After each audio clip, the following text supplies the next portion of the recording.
What is neo-nationalism? To start with, it is not fascism.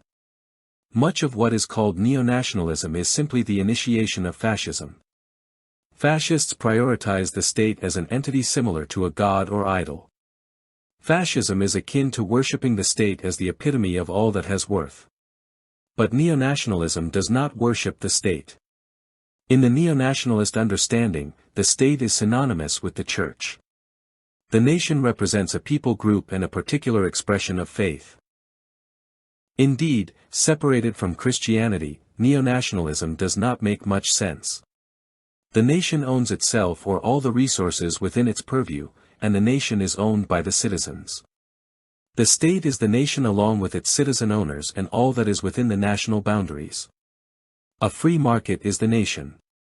It is defined by the utilization of a national currency.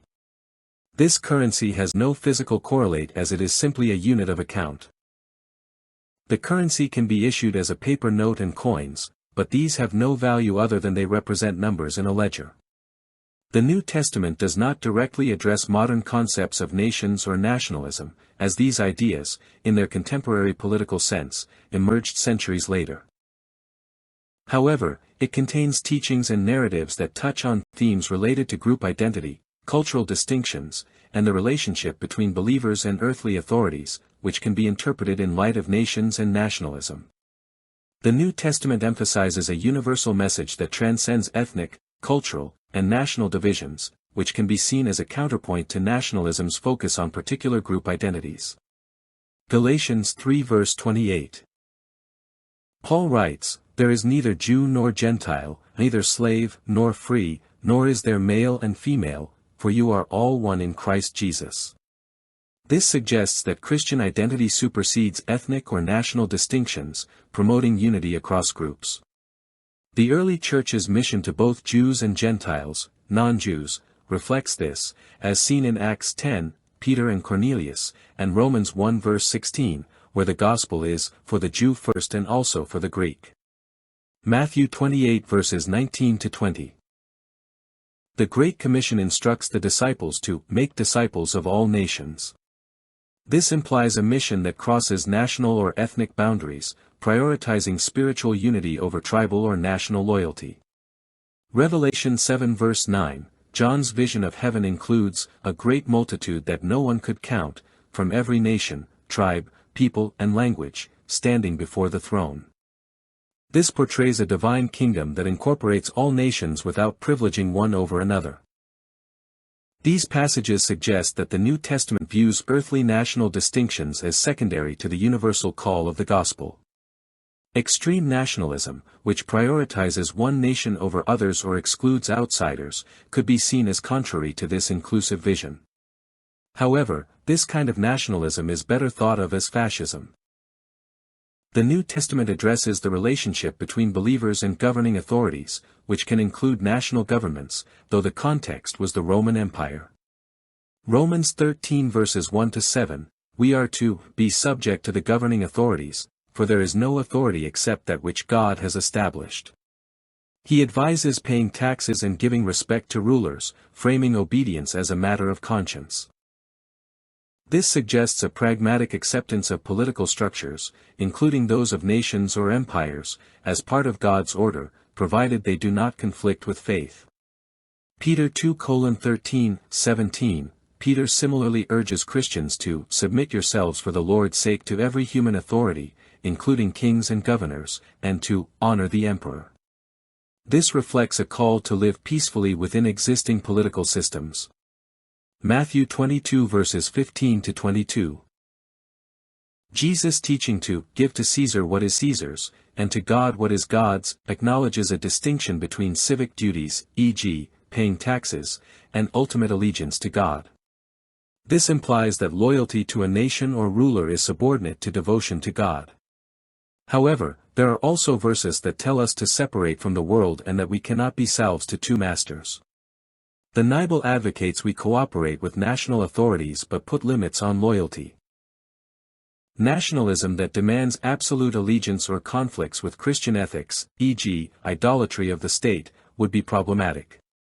But this is only what fascism does. Luke 10 verses 25 to 37, the parable of the Good Samaritan highlights a Samaritan, a member of a despised ethnic group, as the exemplar of neighborly love, challenging prejudices based on ethnic or national identity. However, this does not refute the need for a national identity. Nationalism that promotes hatred, exclusion, or superiority over other groups contradicts Jesus' emphasis on universal love and compassion. That is fascism. John 18 verse 36, Jesus tells Pilate, "My kingdom is not of this world. If it were, my servants would fight to prevent my arrest." This suggests that Jesus' mission and kingdom transcend earthly political entities, including nations. Acts 17 verses 26 to 27. Paul, speaking in Athens, says God made from one man every nation of mankind to live on all the face of the earth, having determined allotted periods and the boundaries of their dwelling place, that they should seek God. This frames nations as part of God's design but subordinate to the purpose of seeking Him.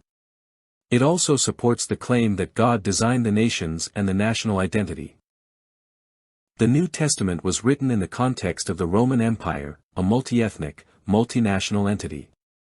Early Christians navigated tensions between their faith and Roman imperial ideology, which often demanded emperor worship. The refusal to worship Caesar, e.g., Revelation 13, describing the beast as a symbol of imperial power, reflects resistance to state idolatry, which could parallel modern nationalism when it becomes quasi-religious. Nationalism does not necessitate a fascist approach.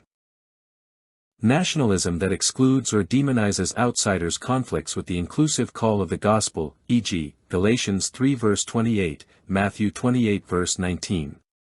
When national loyalty demands ultimate allegiance, it can become idolatrous, violating the first commandment, Exodus 20 verse 3, referenced in Matthew 4 verse 10. Nationalism tied to aggression or militarism clashes with Jesus' teachings on peacemaking, Matthew 5 verse 9. The New Testament's audience lived under Roman rule, not independent nation-states, so modern nationalism was not a direct concern. However, the text's emphasis on universalism and submission to authority shaped early Christian interactions with political powers. Some theologians argue that nationalism, when it fosters division or prioritizes national identity over Christian unity, is at odds with New Testament principles. Others see patriotism, love for one's country, as compatible, provided it aligns with biblical values like justice and love. The bottom line is that the New Testament does not explicitly discuss nations or nationalism in modern terms. It is, however, a universal gospel that transcends national boundaries, Galatians 3 verse 28, Matthew 28 verse 19. While it encourages submission to earthly authorities, Romans 13 verses 1 to 7, it makes clear that nations are subordinate to God's kingdom, John 18 verse 36. The corollary of the nation is the church. The church is an organization of equal, in which we do works of faith. We are therefore organized by the market that testifies to the value of the work we do, that is, the amount of fruit our work produces. Without the state there is no taxation, no inflation or debt. Nor are there inequalities. Neo-nationalism is simply a modern reiteration of the biblical church. If we were truly for the nation as a creation of its citizens, it would correlate well with the church as the product of those who have faith.